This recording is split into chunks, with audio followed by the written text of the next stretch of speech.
Hola gente, muy buenas tardes. Feliz 2025 para todos. Sí, espero que sea un año próspero y de crecimiento personal para todos. Y hoy les traigo un nuevo video donde vamos a hacer una aproximación a lo que es la semiología del paciente en coma. ¿Sí? Acuérdense, siempre hago hincapié en que eh, la neurocirugía endovascular y el neurointervencionismo eh, es una especialidad que por ahí se basa mucho en las imágenes, pero atrás de esas imágenes hay una persona, ¿sí? Entonces nunca hay que prestarle valor o menoscabar la semiología al pie de la cama del enfermo, ¿sí? Porque nos brinda información valiosa y por otra parte no se pierde el humanismo en la medicina, ¿sí? La semiología neurológica tiene, a diferencia quizás de la semiología de otros aparatos y sistemas, este, la capacidad de que si se realiza a cabo el examen físico con extrema minuciosidad, como debería ser, puede aportar datos muy valiosos acerca de la topografía lesional, ¿sí? De manera que si yo tengo un paciente despierto y que colabora y me permite llevar a cabo un examen físico minucioso del sistema nervioso, donde yo voy a realizar distintas maniobras, digamos, que por ahí difieren de la semiología o el examen del resto de los órganos de la economía, este, el diagnóstico topográfico puede llegar a ser tan preciso que yo diga que el paciente tiene, por ejemplo, una lesión a nivel del putamen izquierdo, ¿sí? O sea, así de minuciosa y así de exacta, por decirlo entre comillas, puede llegar a ser la información que nos brinda una semiología bien hecha del paciente neurológico, ¿sí? Bien, hago hincapié siempre en la semiología, porque acuérdense que si bien esta es una especialidad neuroquirúrgica y neurointervencionista, siempre hay una persona ahí, este, y hay que conocer tanto los síntomas por los que consulta el paciente como los que puede presentar inherentes a ciertas complicaciones de los procedimientos que llevamos a cabo.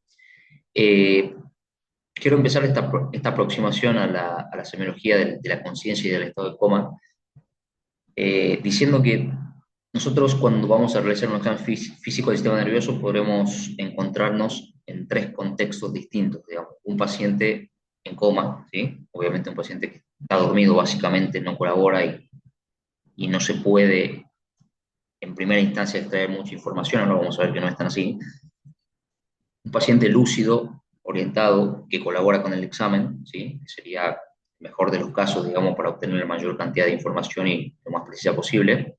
Y en el medio tenemos toda una gama de pacientes que pueden presentar desde mutismo akinético a distintos estados de mínima conciencia o de demencias muy avanzadas que no colaboran y quizás desde el punto de vista de la semiología son los más complejos de abordar. Bien, por ahí tenemos que recabar información de familiares, llevar a cabo maniobras, sí, pero la información no va a ser tan precisa como la semiología bien hecha al pie de la cama del enfermo en un paciente que colabora, ¿sí?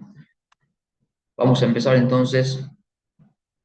Espérenme un poquito que está un poco lento esto nada más. Un poquito de paciencia. Bien. Vamos a empezar entonces hablando un poquito de la fisiología del estado de conciencia, ¿sí? Nosotros decimos que una persona sana, ¿sí? Posee distintos tipos de mecanismos por medio de los cuales se encuentra reactivo, es decir, despierto, e interactúa con los distintos contextos o entornos del ambiente, ¿sí? Para esto necesitamos entonces distintas estructuras neurológicas que van a intervenir en este estado de conciencia.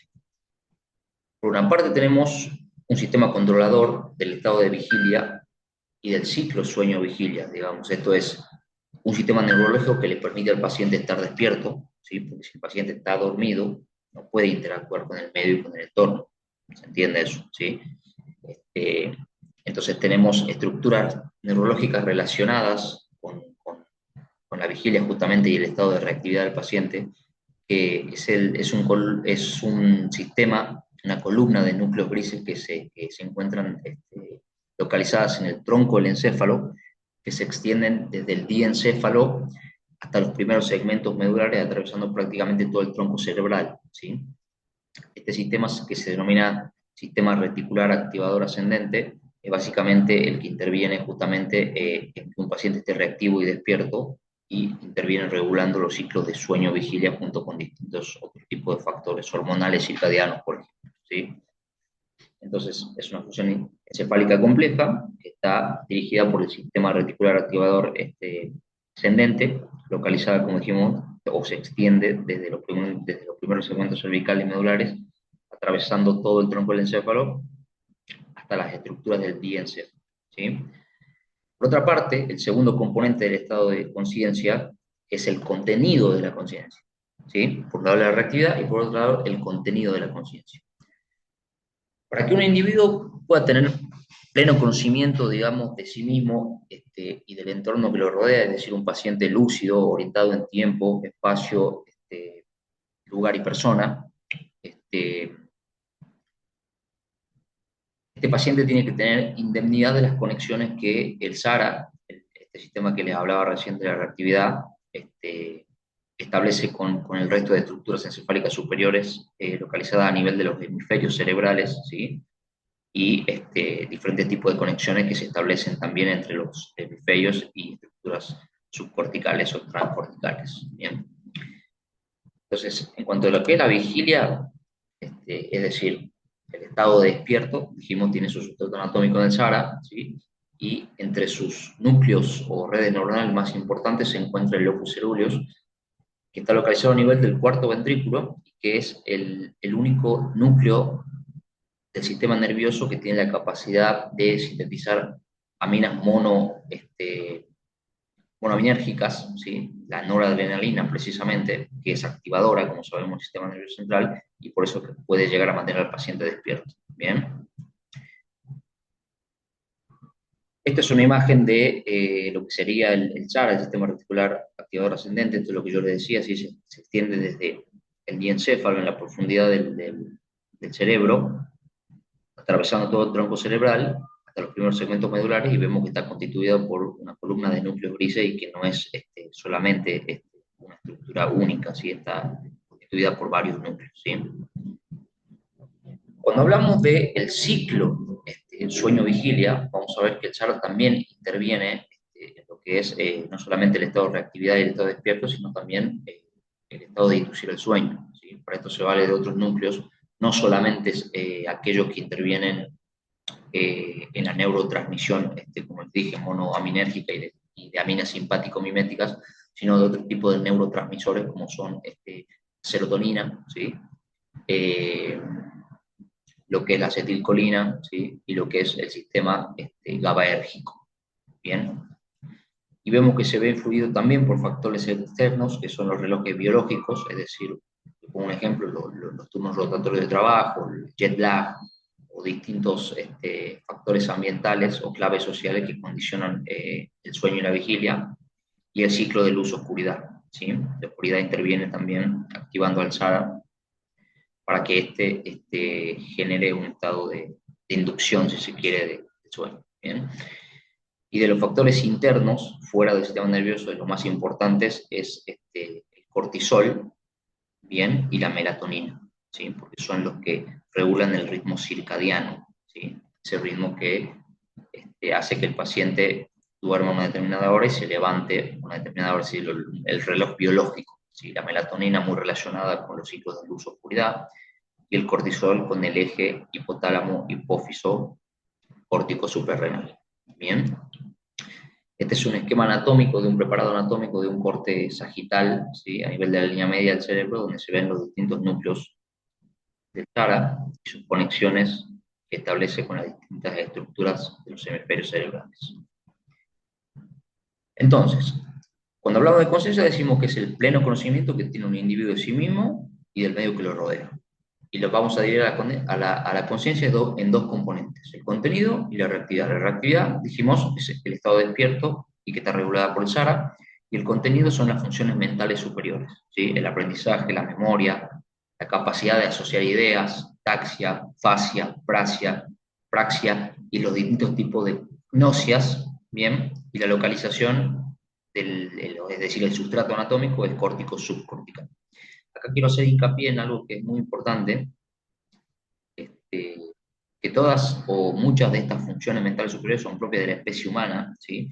Por las que yo menciono acá, como la memoria, el lenguaje, las gnosias, son desde el punto de vista filogenético mucho más arcaicas que las funciones ejecutivas que tiene su sustrato anatómico en la corteza o en el córtex prefrontal, ¿sí? En el neocórtex, donde hacen asientos, como digo, estas funciones ejecutivas. O sea, anatómicamente nosotros podemos dividir al neocórtex, que se encuentra localizado en el polo frontal, en una región ventromedial, en una región dorsolateral y en una región órbitofrontal, cada una con funciones ejecutivas específicas, ¿sí? Mucho más complejas que la memoria y el aprendizaje, si bien son fundamentales para estas, son mucho más complejas porque intervienen muchas conexiones cerebrales y distintos sistemas reguladores de neurotransmisores. Bien, por ejemplo, la corteza prefrontal ventromedial está muy involucrada en lo que es las emociones y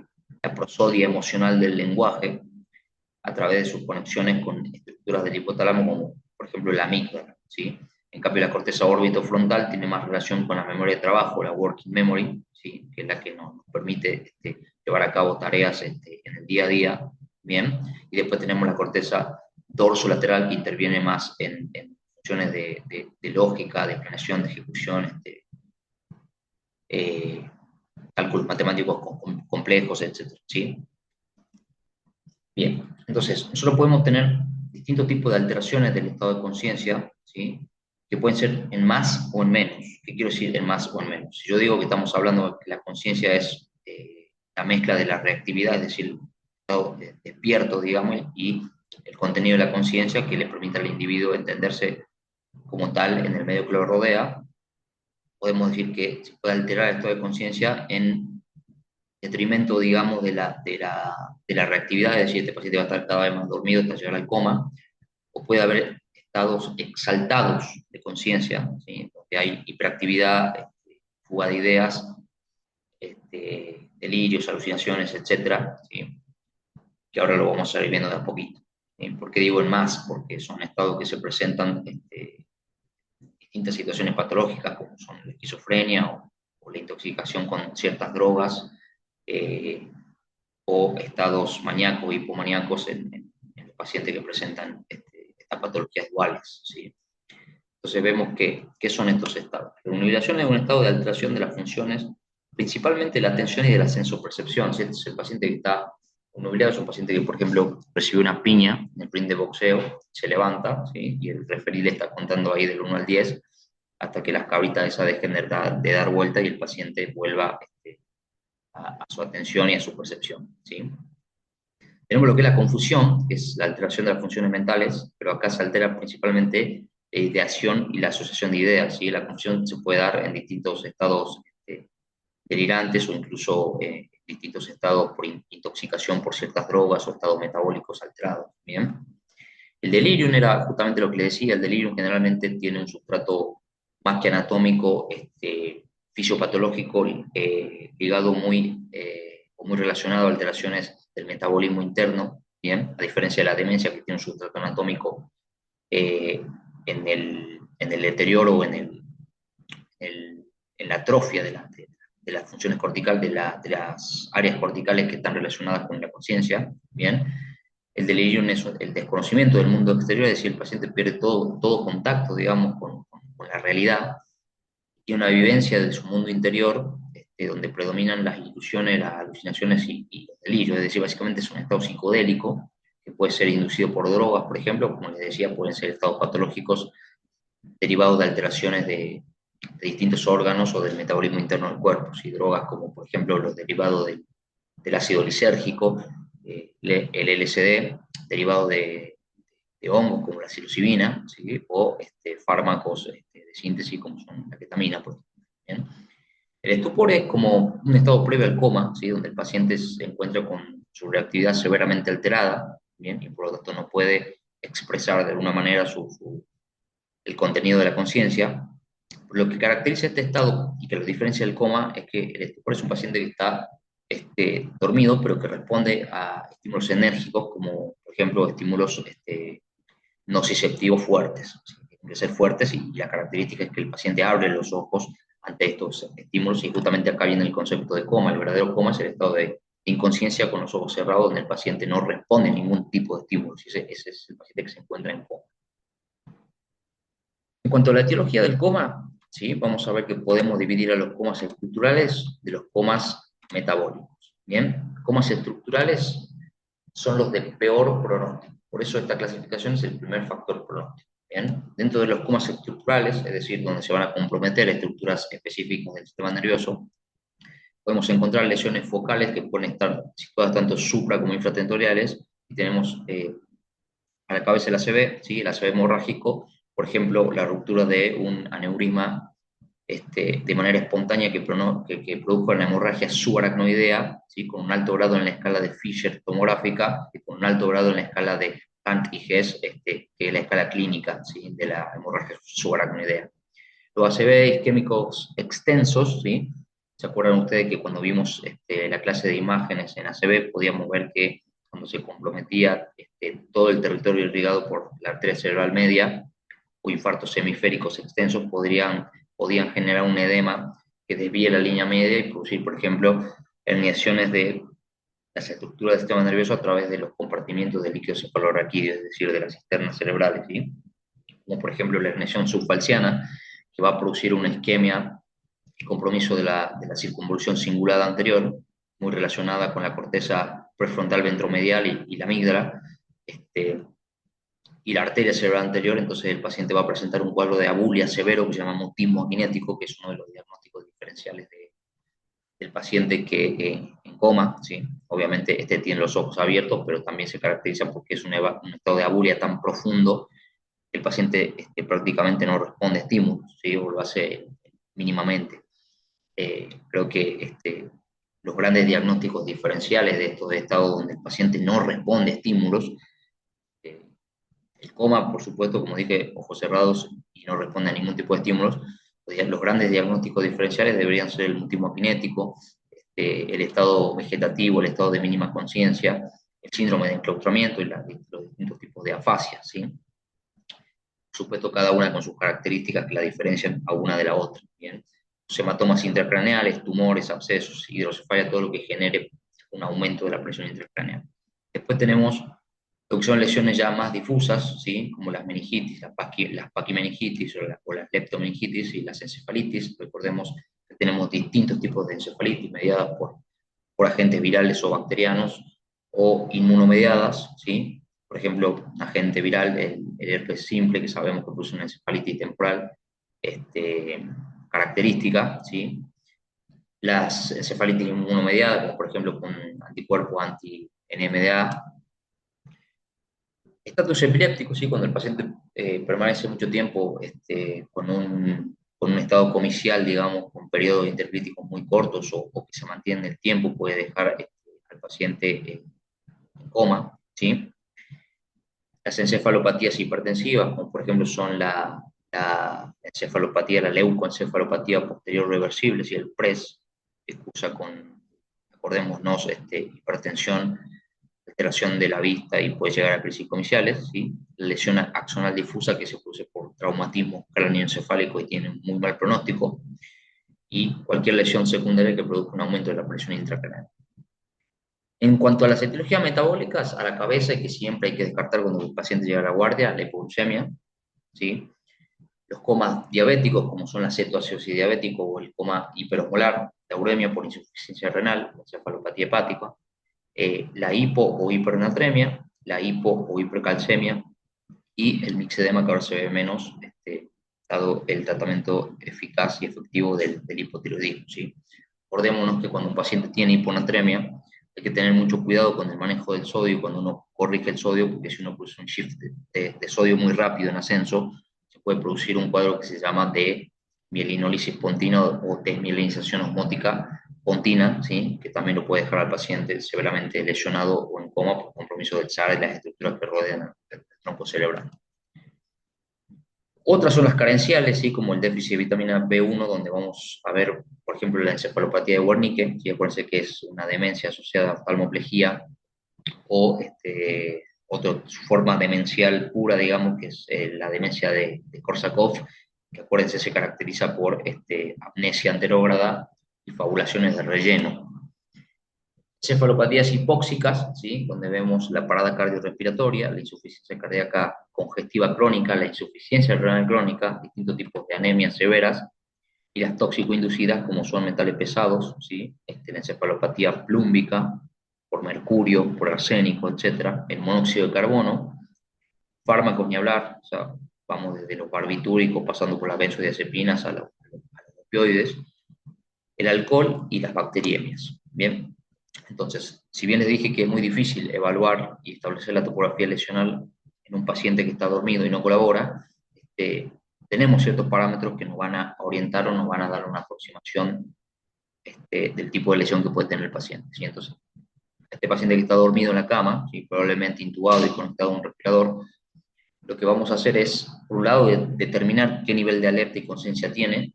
Por supuesto, estamos hablando de un paciente que no está bajo ningún protocolo de pseudoanalgesia o analgosedación, o sea, esto es porque si no interfiere con los hallazgos del examen físico. ¿Cómo se va a evaluar entonces el nivel de alerta y conciencia? El patrón respiratorio, las pupilas son fundamentales, los reflejos, tanto como los reflejos del tronco cerebral y la respuesta motora que el paciente en coma presenta a estímulos enérgicos como los nociceptivos. La escala de Glasgow es una escala que en realidad está hecha para evaluar el pronóstico del paciente que ha tenido trauma cráneoencefálico y presenta alteración del estado de conciencia, ¿sí? Pero se la puede también extrapolar a otros contextos, ¿sí? Para ver más o menos el estado de reactividad de un paciente. Y esta evalúa tres parámetros: la respuesta ocular, verbal y la motora, ¿sí? Cada una con su puntaje específico, ¿sí? Por ejemplo, la respuesta ocular, si el paciente abre espontáneamente los ojos, le asignamos un puntaje de 4, y si no abre ni al dolor ni a la orden, le ponemos un punto de 1, o sea, no hay respuesta. Esto quiere decir que la escala del lago, 15/15 es un paciente despierto, lúcido y conectado con el medio, y un 3/15 sería la peor puntuación en la escala de Glasgow, y este es un paciente que está en un coma profundo. Bien.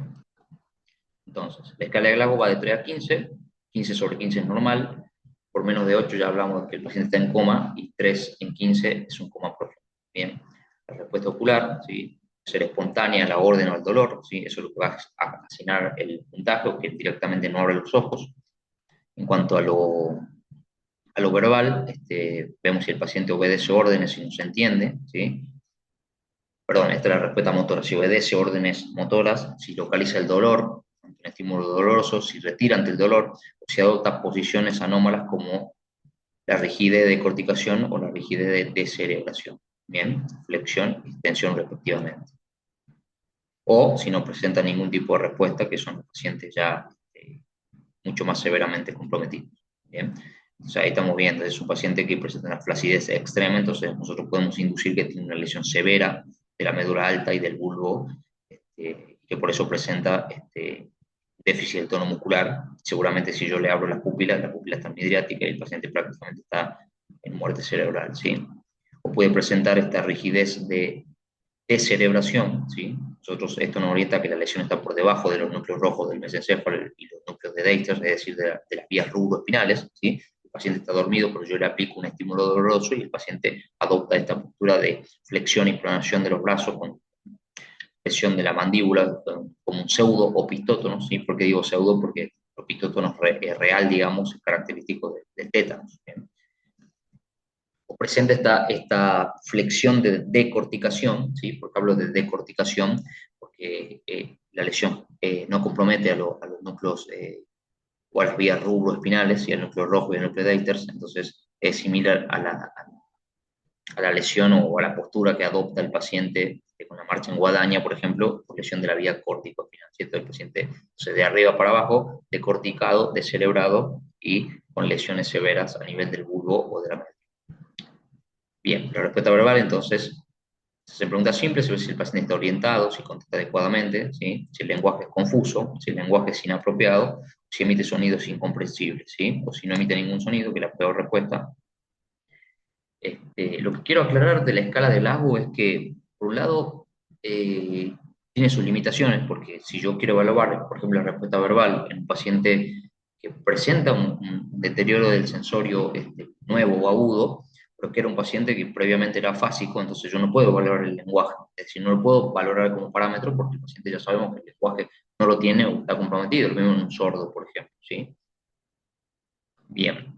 Otra cosa que es importante aclarar acá cuando hablamos de respuesta motora, no solamente al estímulo doloroso, ver cómo responde el paciente, si responde en decorticación o en, o en descerebración, sino que justamente lo que les decía recién, si retiro localiza, y eso me va a permitir, si yo hago un estímulo doloroso del lado del hemicuerpo derecho o del hemicuerpo izquierdo, saber que el paciente puede tener, por ejemplo, una plejía o una hemiplejía, ¿sí?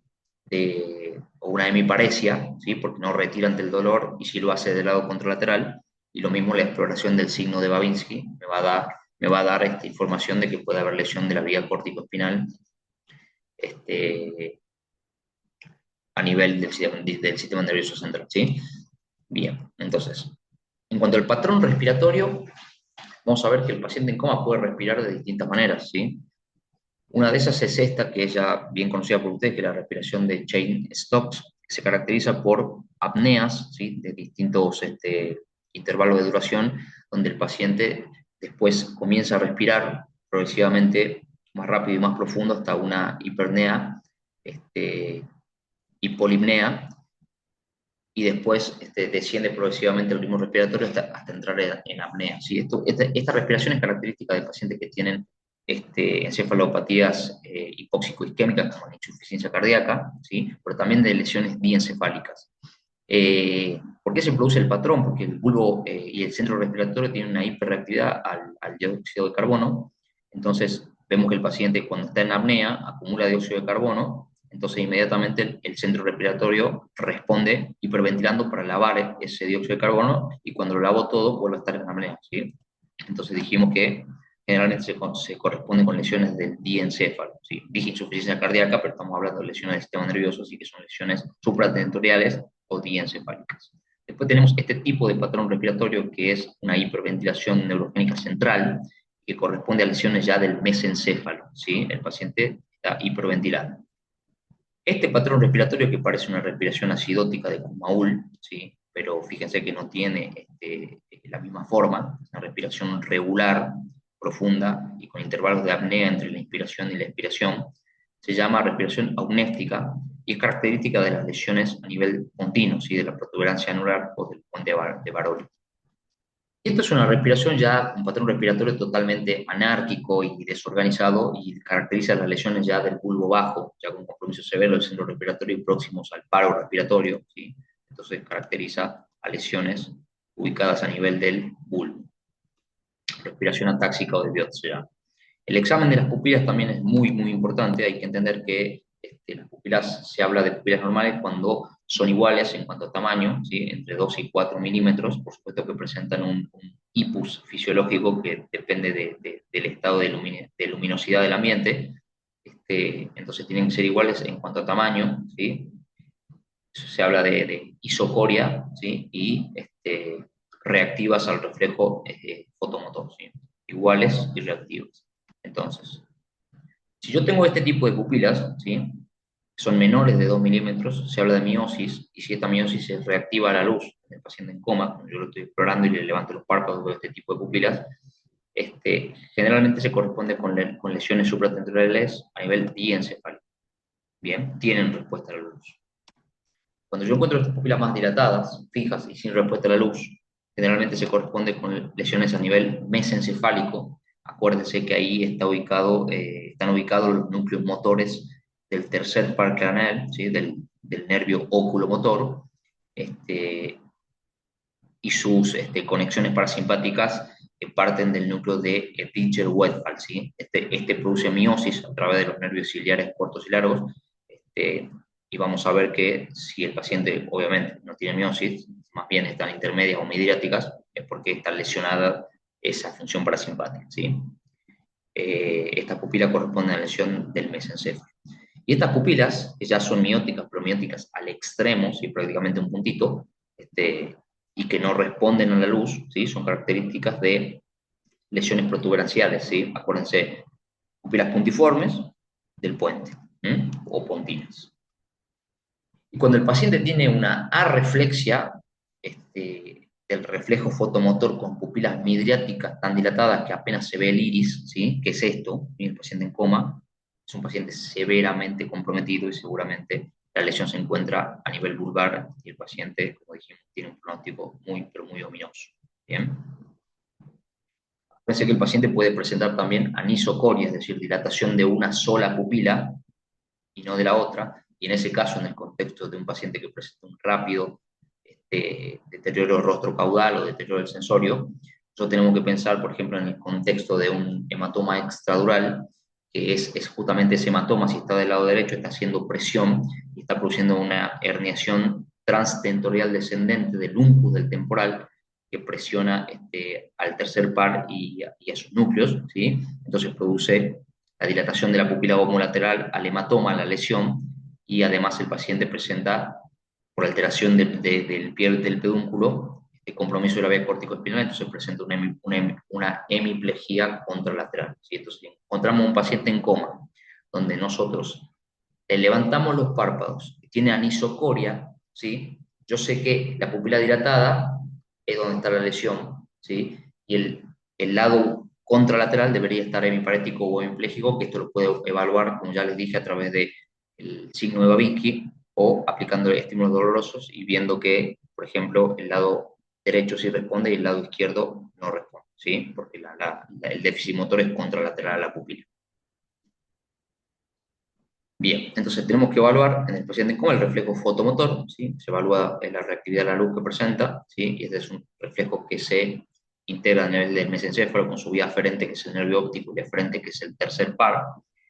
El reflejo corneano, ¿sí? Que se estimula la córnea con una torunda de algodón o una gasa, ¿sí? Y lo que se ve es un reflejo consensual del cierre de ambos párpados y lagrimeo, y este se integra a nivel de la protuberancia anular, y la vía aferente del reflejo es el quinto par craneal sensitivo, se integra, como dije, en la protuberancia, y la eferencia la da el séptimo par a través de la contracción del músculo orbicular del párpado.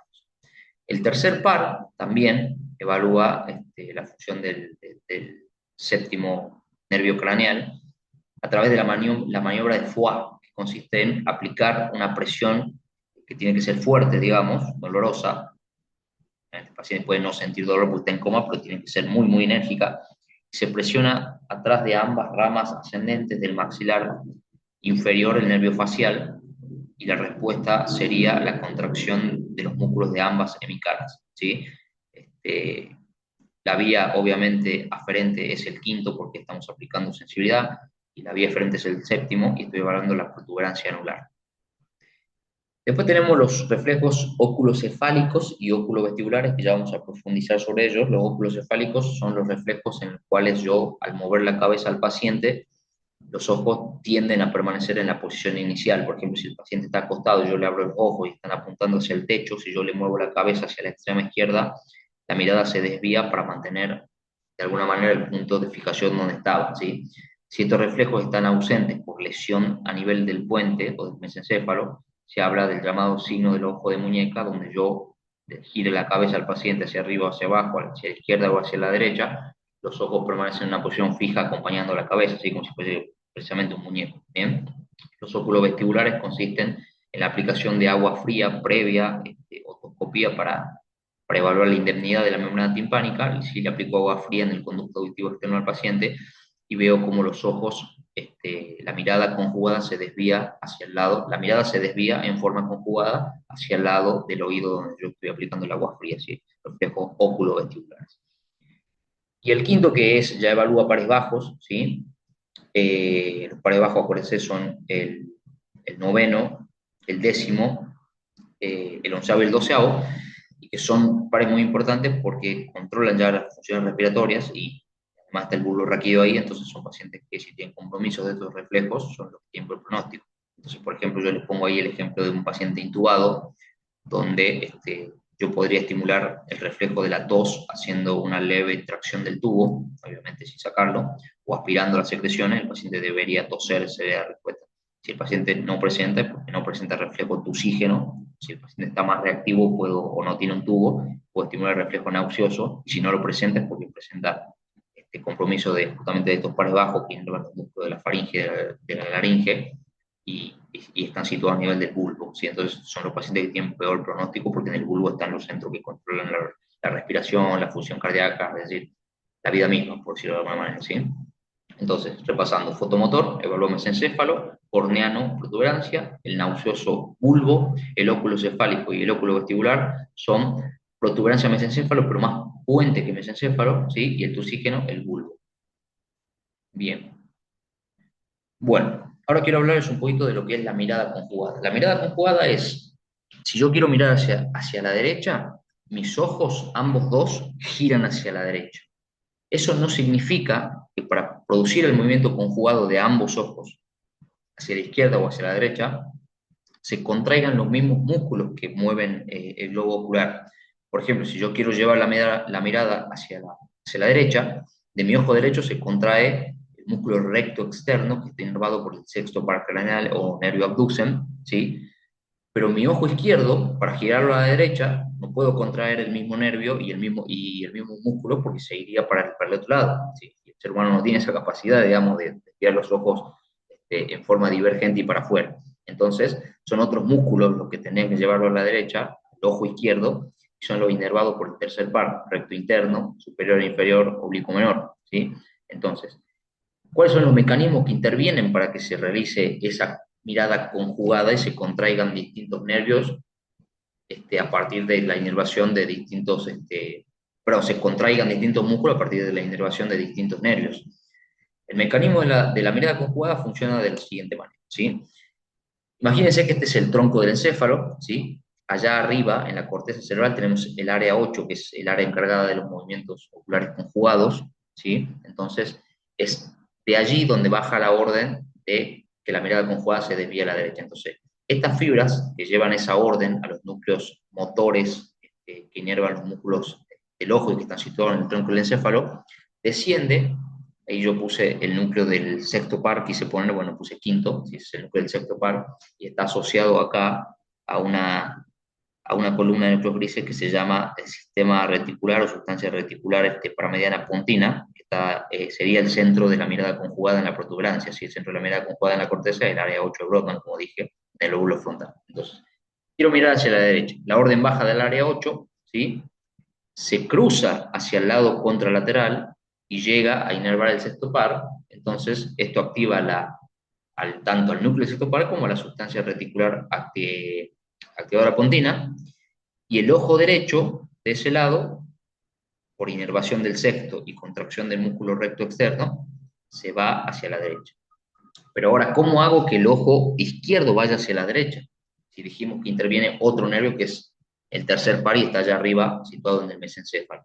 Esto lo hace a través de conexiones entre el sexto y el tercero a través de un grupo de fibras blancas que es el haz longitudinal medial. Si el haz longitudinal medial estimula al tercero del lado contralateral, es decir, del ojo izquierdo, produce la contracción del músculo recto interno, oblicuo menor, ¿sí?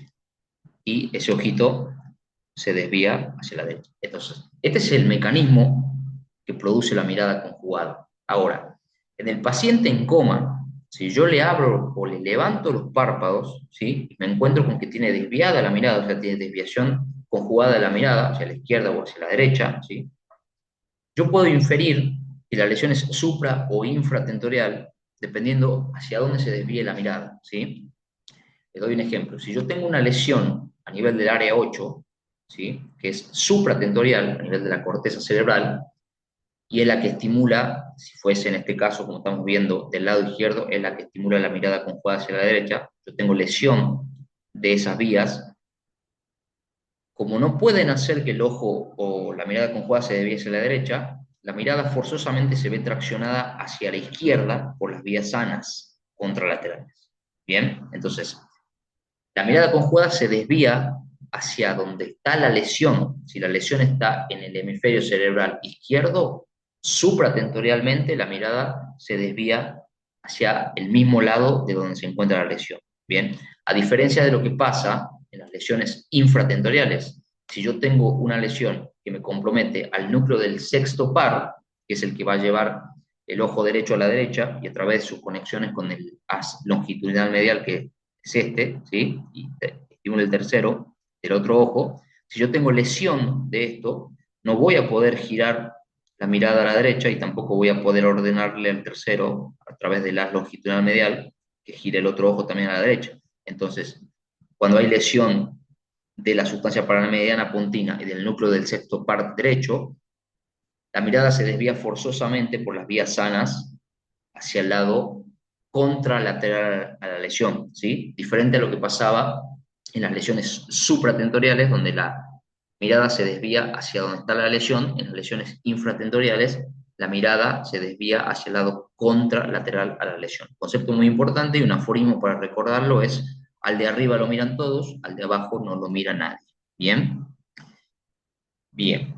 Entonces, maniobras para evaluar el reflejo oculocefálico, dijimos que le movemos la cabeza al paciente y vemos que el paciente mantiene la visión o la fijación de la mirada en un punto fijo a pesar de los movimientos de la cabeza. Esto es muy similar a lo que ocurre con los movimientos sacádicos o el nistagmo optoquinético, ¿sí? Cuando yo voy en un tren, quiero fijar la mirada, no puedo, entonces se produce un movimiento optoquinético, digamos, que es el nistagmo optoquinético, ¿sí? Esto es normal, o sea, cuando el paciente presenta reflejo oculocefálico conservado, es decir, tiende a mantener la mirada en un punto a pesar del movimiento de la cabeza. Pero si hay lesión de estas vías o de la protuberancia donde se integra este reflejo, vemos que el paciente tiene los ojos de muñeca, es decir, a donde mueva la cabeza, los ojos la siguen, porque es como si fuera que están rígidos, ¿sí? Parece un muñeco.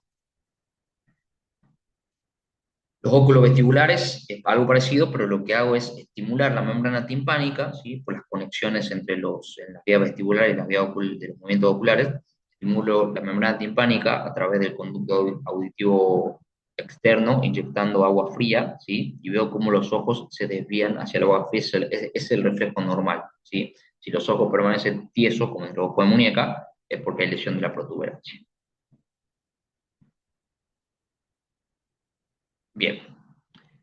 ¿Qué pasa con la respuesta motora? Si yo aplico, dijimos, un estímulo doloroso en ese paciente que está dormido, que está en coma y presenta esta postura, digamos, con los brazos flexionados, similar a la postura en guadaña o en la marcha de Todd, digamos, por lesiones de la vía corticoespinal, sabemos o podemos inferir que las lesiones son supratentoriales diencefálicas o cualquier estructura supratentorial que compromete las vías córtico o los haces córtico-espinales, ¿sí? Esto se llama postura de descerebración justamente porque las vías descienden desde la corteza. Diferente a lo que pasa, bueno, dijimos, lesiones supratentoriales o diencefálicas. Diferente a lo que pasa en la postura de descerebración, donde esto ya es a nivel infratentorial, compromiso del tronco. ¿Por qué? Porque ya es debajo de los núcleos rojos y el núcleo de Deiters, y generan las vías dentorrúbricas que producen la flexión, ¿sí? Entonces se produce una pronoextensión, contracción de la mandíbula, ¿sí? Extensión de los miembros inferiores también, y se habla de un pseudopistótono, como dijimos, parecido al del tétano, ¿sí? Entonces, lesiones a nivel infratentorial del tronco cerebral y por debajo de los núcleos rojos, ¿bien? A nivel del tronco del cerebro. Si la respuesta motora es ninguna y el paciente se encuentra en un estado de flacidez generalizada, severa, lesiones ya son del bulbo raquídeo bajo, ¿sí? Cerca de los segmentos medulares superiores, por eso el paciente es cuadripléjico y flácido, tiene muy mal pronóstico. Entonces, lesiones del bulbo bajo. Entonces, yo con esta información puedo inferir que si yo me encuentro con un paciente en coma y hago la siguiente integración sintomática, presenta un estado de conciencia que consiste en agitación, somnolencia o un franco coma, un patrón respiratorio de Cheyne-Stokes, pupilas mióticas pero que responden a la luz y con reflejos oculocefálicos y oculovestibulares conservados, y que la postura y el tono es normal o presenta una ligera hipertonía, lesiones supratentoral y diencefálica. Ahora, si encuentro un paciente que presenta la siguiente semiología, está en un franco coma, presenta una respiración que dijimos una hiperventilación central, con pupilas intermedias o midriáticas sin respuesta a la luz, con reflejos oculocefálicos y oculovestibulares ausentes y con postura de decorticación, ¿sí? sabemos que la lesión está a nivel del mesencéfalo, ¿sí? Generalmente por encima de los núcleos rojos. Ahora, si el paciente presenta un coma profundo, con esa respiración aunéptica que le dije que era muy similar a la respiración acidótica de Kumol, con un patrón regular, ¿sí?